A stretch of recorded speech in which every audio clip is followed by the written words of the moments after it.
Welcome back, everyone. In today's short video, we look at the complicated lies we tell ourselves to avoid stress and how these actually keep us overwhelmed.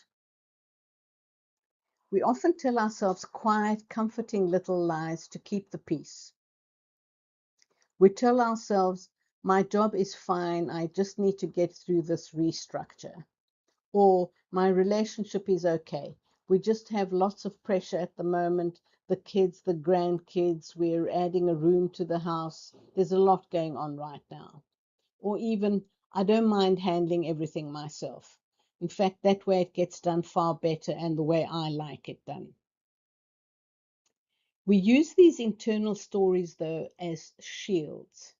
We think we're protecting ourselves from the stress of facing a difficult truth or making a hard decision or entering a conflict with someone. But did you know that maintaining these internal illusions is actually one of the most exhausting things your nervous system can do? In psychology, we call this cognitive dissonance. It's the deep discomfort that happens when our external actions or words do not align with our internal truths. When you spend your day smiling and saying everything is fine, while your gut is telling you that something is profoundly wrong, your brain has to work in overdrive to reconcile the contradiction. The internal friction is not just a philosophical issue, it's a physical burden. Your brain registers this constant misalignment as a state of chronic, low-grade biological threat. You're essentially living in a state of internal division, where a part of you is constantly defending a story that another part of you knows isn't true. This is why you can sleep for 8 hours, eat a healthy diet, drink plenty of water, and still wake up feeling completely depleted. You aren't just tired from your physical tasks. You're tired from the energy it takes to maintain the illusion. The lies we tell to avoid stress are actually the very thing maintaining the stress. If we want to heal from this chronic exhaustion, we have to practice the courage of cognitive honesty. We have to start looking at our circumstances as they actually are, rather than how we wish they were. To begin this process, try the two-step check-in described in the next slide. First, name the peacekeeping lie.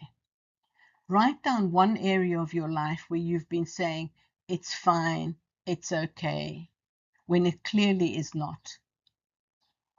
Face the statement, though, without self-criticism and with no judgment. Second, state the unvarnished reality. Write down the simple baseline truth. This situation is not working for me, or this issue is not quite right, and my exhaustion or my stress levels are proof of that. Just stating the truth, even if you cannot change the situation immediately, instantly lowers the cognitive dissonance in your brain, allowing your nervous system to rest a little. Truth tends to change our biology because it removes the friction.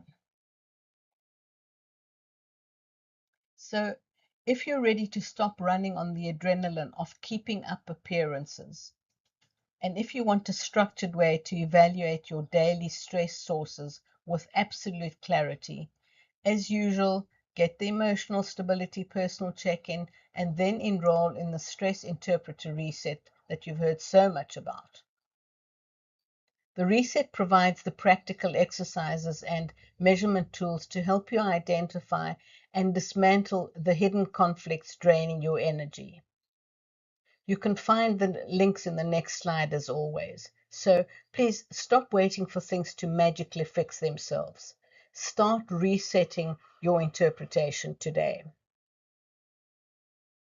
Here are the links, as always, to the Paco Straws Emotional Stability Personal Check-In, Tier 1, the Stress Interpreter Reset, and the Amazon books. And as always, please don't forget, if you have a podcast or a newsletter or coaching practice or a community for women focusing on emotional well-being, please get in touch. I'd love to contribute a guest article, do an interview, a workshop, or have a discussion for your audience. Please contact me via the link on the slide. And thank you for watching. Take a deep breath as always, and I'll see you next time.